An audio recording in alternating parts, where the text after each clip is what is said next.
Bonjour et bienvenue à tous dans cette nouvelle vidéo. Pour ceux qui ne me connaissent pas, je m'appelle Céline et je suis la créatrice de I Do It Myself, un blog sur lequel je partage mes tutoriels do it yourself déco, et je suis aussi la créatrice de White Jungle, un e-shop sur lequel vous pouvez retrouver tous les accessoires nécessaires pour vos plantes et également mes créations, donc des suspensions pour plantes en simili-cuir.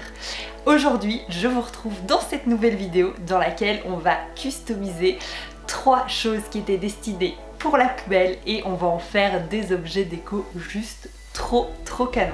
Alors si vous me suivez depuis un petit temps, vous savez que j'adore customiser et donner une seconde vie aux objets. Tout ça pour vous prouver qu'on n'a pas besoin d'un budget de folie pour avoir une déco canon, et c'est tout à fait ce qu'on va faire aujourd'hui. Alors le premier objet qu'on allait jeter à la poubelle et que je vais customiser aujourd'hui, c'est simplement une bouteille de soda en plastique. Alors voici tous les petits éléments qu'on va avoir besoin pour ce do it yourself, dont la chose principale sera cette bouteille en plastique que je vais customiser et que je vais transformer en un joli vase. On va aussi avoir besoin de petites boules en plastique. Ce sont les boules qu'on peut trouver dans les jeux pour enfants. Voilà, je me souviens quand j'étais petite, il y avait ça dans pas mal de fast-food et on pouvait aller jouer dedans. Je trouvais ça plutôt sympa. On va avoir besoin d'un cutter et de la colle en pistolet. Alors je vais venir découper mes boules, donc je vais pas les découper de moitié, mais je vais venir découper juste une petite partie au-dessus, donc un petit peu plus de la moitié. Pour cela, je prends le couvercle de la boule que j'ai découpée en premier et je viens la placer sur les autres. Je viens simplement faire un petit contour au bic pour voir où découper, pour avoir les mêmes découpes et les boules de même taille. Voilà, j'ai fait un trou avec mon cutter et je viens terminer avec ma paire de ciseaux. J'ai remarqué que c'était beaucoup plus facile avec la paire de ciseaux pour le type de boule que j'ai, parce qu'elles sont assez faciles à découper et assez molles. Voilà, j'en ai découpé plusieurs comme ceci. Je pense qu'il en faut 5. Je vous mettrai la confirmation par écrit sur la vidéo. Alors voilà, maintenant ce que je vais venir faire, c'est que je vais venir coller toutes les petites boules tout autour du bas de ma bouteille en plastique, et pour cela je vais utiliser mon fidèle pistolet à colle chaude. Alors pour coller bien droit, ce que je vais faire, c'est que je prends un élastique que je viens simplement mettre autour de ma bouteille, voilà, et comme ça je sais que je vais venir coller les petites boules tout autour. Alors je prends mon pistolet à colle chaude, je viens mettre de la colle tout autour de ma boule et je viens ensuite la placer sur la bouteille. Ça va être important de mettre un petit peu de colle sur les côtés pour fixer les deux boules entre elles. Voilà, j'ai mis toutes les boules dessus. Pour finir, j'en ai utilisé 6. Alors pour la partie du haut, je prends de nouveau mes boules, mais ici je viens les découper en deux. Il y a une petite ligne au milieu, donc c'est très facile. Je découpe autour de la ligne, ce qui me donne deux parties comme ici, et je vais venir les coller en quinconce, c'est-à-dire que je vais pas les coller au-dessus, mais ici au milieu, comme ça le trou ici sera un petit peu moins grand et ce sera plus joli. C'est assez répétitif, donc je vais pas vous montrer toutes les boules, mais voilà. Voilà, j'ai collé les demi-boules au-dessus et franchement je trouve ça plutôt pas mal. On voit déjà bien le volume quand je le mets par-dessus. Maintenant ce que je vais venir faire, c'est que je vais venir découper ma bouteille. Alors j'avais décidé de peindre mon vase avec de la peinture acrylique et mon petit mélange baking powder, mais je me suis bien vite rendu compte que ce n'était pas la bonne solution. Je vous explique tout ça après. Alors je vous montre l'évolution du petit vase et pour une fois je suis pas très contente du résultat. J'aurais dû peindre le tout avant et les assembler par la suite, et en plus je trouve qu'il y a des petits trous, donc voilà, c'est vraiment pas top. Donc ce que je vais faire, c'est que je vais essayer de récupérer tout ça en recouvrant le tout de plâtre. Donc c'est du plâtre ici qu'on voit qui est encore en poudre. Je vais rajouter de l'eau, ça va créer une pâte, et ensuite je vais venir recouvrir tout ça de pâte et on va voir ce que ça donne. Je croise les doigts pour que ça fonctionne. Voilà, j'ai fait mon plâtre, donc je suis juste venue rajouter un petit peu d'eau dans le mélange. Je viens en mettre une grosse quantité comme ceci, et ensuite je viens simplement avec mes doigts. Et franchement ça fonctionne super bien. Par la suite le plâtre va blanchir en séchant et je viendrai quand même mettre une petite couche de peinture par dessus. Alors on est le lendemain matin, j'ai laissé sécher le vase avec le plâtre dessus. Donc il y a des petits morceaux qui s'enlèvent. Ce que je vais faire maintenant, c'est que je vais prendre un papier pour poncer avec un grainage très fin, et je vais venir poncer le tout pour que ce soit tout lisse comme on peut voir ici. Et ensuite je regarderai s'il y a des endroits où je dois rajouter un petit peu de plâtre. Alors j'ai poncé le surplus de plâtre. Maintenant ce que je vais faire, c'est que je vais venir rajouter un petit peu de plâtre ici sur le côté pour cacher les pieds pas très jolis de la bouteille. Voilà, donc j'ai refait un petit plâtre et je viens simplement l'appliquer comme ceci, de nouveau très grossièrement, et je viendrai poncer quand tout ça sera sec. Ça y est, j'ai entièrement terminé la partie plâtre du vase. J'ai poncé pour que ce soit un petit peu plus lisse. On peut voir qu'il y a encore des petites imperfections un petit peu partout, mais c'est pas très grave. J'aime bien ce côté un petit peu brut. On peut voir qu'ici au-dessus, sur le bord de la bouteille, le plâtre ne tient pas. Je sais pas du tout pourquoi, donc je vais essayer de rattraper ça avec un petit peu de peinture. Et alors aussi, ma bouteille est un petit peu cabossée. Mais voilà, c'est pas très grave. Je vais donc venir remettre une couche de peinture blanche pour unifier le tout. Je vais de nouveau la mélanger avec du bicarbonate de soude pour l'épaissir un petit peu. J'ai pas peint l'intérieur du vase parce que je vais mettre un gros bouquet de fleurs dedans, donc ça ne se verra pas.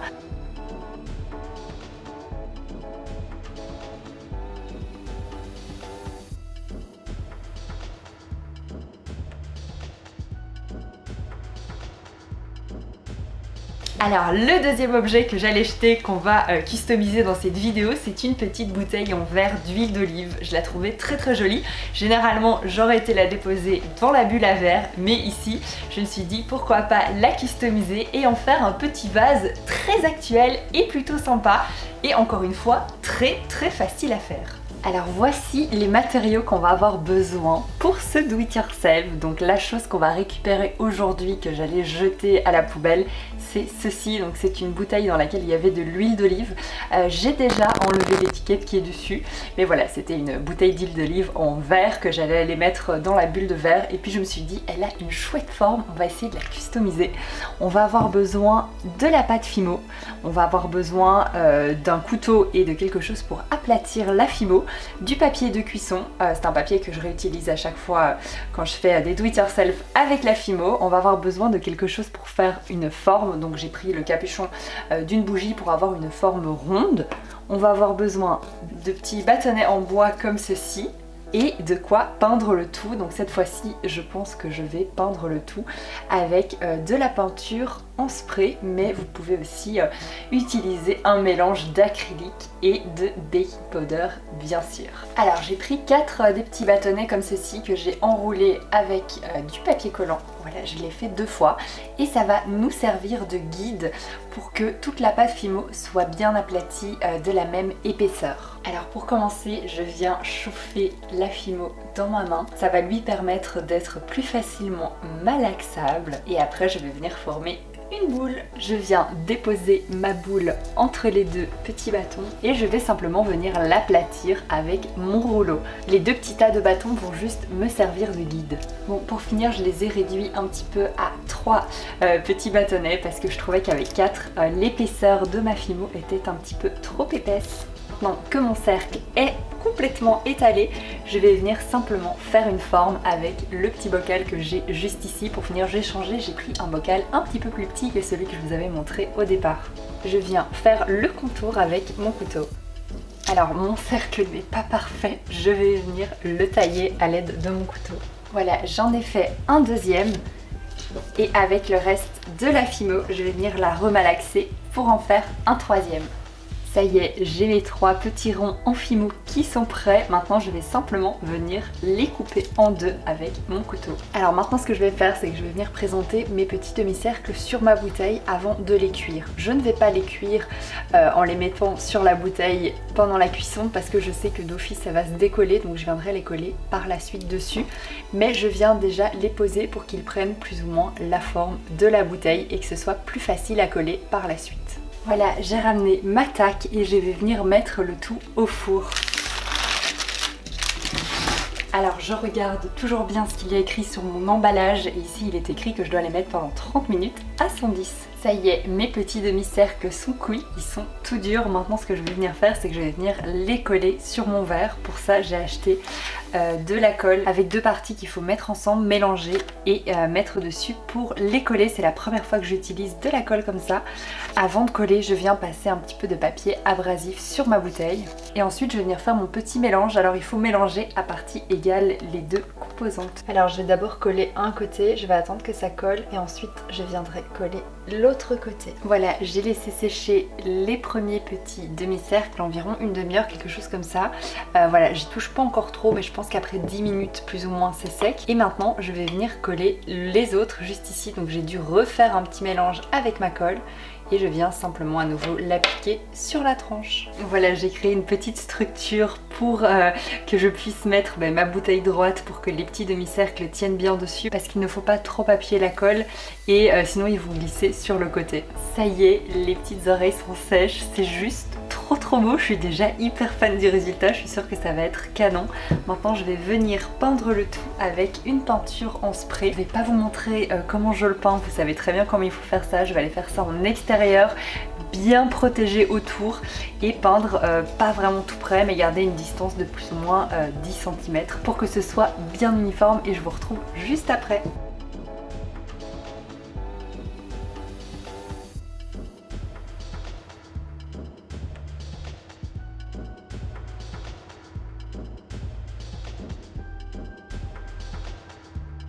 Alors, le troisième objet qu'on va customiser dans cette vidéo, c'est une bobine de chantier. Donc, ce sont ces grandes bobines sur lesquelles sont enroulés généralement des câbles ou des tuyaux qu'on voit dans les chantiers de construction. Ici, j'en ai trouvé une version un petit peu plus petite et c'est ce qu'on va customiser aujourd'hui pour en faire une table basse qu'on voit partout sur Pinterest, que je rêvais d'avoir, qui coûte très cher et ici, j'ai pu la réaliser pour 3 fois rien. Alors aujourd'hui, le défi, c'est de customiser ceci. Donc c'est une bobine de chantier. Alors la plupart des gens, quand ils voient ça, ils se disent un truc à aller taper à la déchetterie. Moi, quand je vois ça, je me dis trop bien, je vais pouvoir en faire une table basse. Alors je tiens à remercier Jérôme qui est un ami de mon amie Amandine de chez Katz Création, je vous en ai déjà parlé, qui avait ceci chez lui pour jeter ou je ne sais pas ce qu'il comptait en faire, mais il a accepté de me la donner pour que je puisse la customiser. Donc voilà, si tu passes par ici, merci à toi. Alors dans un premier temps, ce que je vais faire, c'est que je vais venir découper le bas. Donc ici je l'ai retourné, vous pouvez voir qu'elle est cassée d'un côté. Donc je vais venir couper au ras, en rond, pour qu'on ne voit plus ces parties-là et qu'on ait l'impression qu'il n'y ait plus que le pied. Alors j'ai cherché pour voir si j'avais quelque chose de rond pour pouvoir tracer le rond et pouvoir découper de manière droite, et vous allez le croire ou non, mais j'ai trouvé une assiette qui a la même taille que le cercle. Je le dépose dessus et c'est juste nickel. Donc je vais venir simplement tracer le contour avec mon crayon. Je vais aller découper ça en bas dans mon garage et on se retrouve après pour la suite. Ici, cette partie-ci, je vais plus y toucher vu qu'elle sera en dessous, donc on s'en fiche. Donc je vais venir déposer ma petite table à l'envers sur ma planche et je vais simplement venir faire le tour pour pouvoir faire une découpe. Maintenant on passe à la découpe. Encore une fois, je vais faire ça dans ma cave et je vous retrouve juste après. Ça y est, j'ai découpé mon cercle, je vais venir tout à l'heure le coller dessus. J'ai pas coupé très droit, donc ce que je fais, c'est que je viens essayer d'arrondir un petit peu les bords avec mon papier abrasif. Maintenant je vais passer à la découpe des petites lattes, je vous montre ça tout de suite. Alors on passe à la découpe des lattes. Donc j'ai pris plusieurs lattes de 2,40 m et je viens les découper avec ma petite scie à main. Je viens passer un petit coup de papier abrasif sur les embouts pour que l'embout soit bien découpé. Voilà, je vais faire ça pour la totalité de mes lattes. J'ai découpé toutes mes petites lattes en bois. Maintenant ce que je vais faire, c'est que je vais venir les coller avec de la colle. Donc c'est de la colle ni clou ni vis. Et je vais venir les coller tout le long de mon pied. J'ai collé quelques lattes et là je suis venue mettre 2 cordes pour permettre que les lattes soient bien appuyées, qu'il y ait une pression dessus et que la colle puisse sécher. Alors les petites lattes en dessous sont en train de sécher. Je suis venue mettre des cordes tout en dessous et au-dessus pour que ça fasse une petite pression et que les petits lattages tiennent. Donc il y a la colle qui est en train de tenir et là ce que je vais faire, c'est que je vais venir placer le plateau que j'ai découpé tout à l'heure et je viens le mettre avec la même colle également. Alors j'utilise ce petit instrument pour faire sortir la colle et franchement il faut vraiment blinder de force. J'ai vraiment du mal à faire sortir la colle avec. Je vais dire l'étaler un petit peu, je sais pas très bien s'il faut étaler généralement la colle comme ceci. Dites-moi en commentaire si généralement vous l'étalez vous ou pas. Et ensuite je vais venir retourner le plateau pour coller tout ça. Voilà, maintenant je laisse sécher pendant toute la nuit.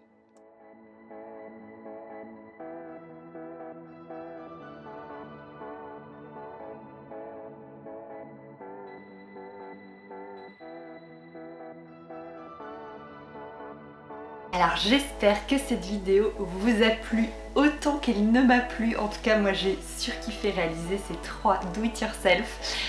Dites-moi en commentaire lequel de ces 3 do it yourself vous avez préféré et lequel vous avez envie de reproduire pour chez vous. J'ai hâte de lire vos petits commentaires. Alors bien sûr ces 3 do it yourself vont aussi être dispo sur mon compte Instagram que je vous mets juste ici, sur lequel je partage tous les jours mes petites expériences do it yourself, mes coups de cœur déco, des stories hyper marrantes avec les petits assistants, et du coup les do it yourself s'y retrouvent sous forme de vidéos reels hyper rapides, donc de plus ou moins 30 secondes.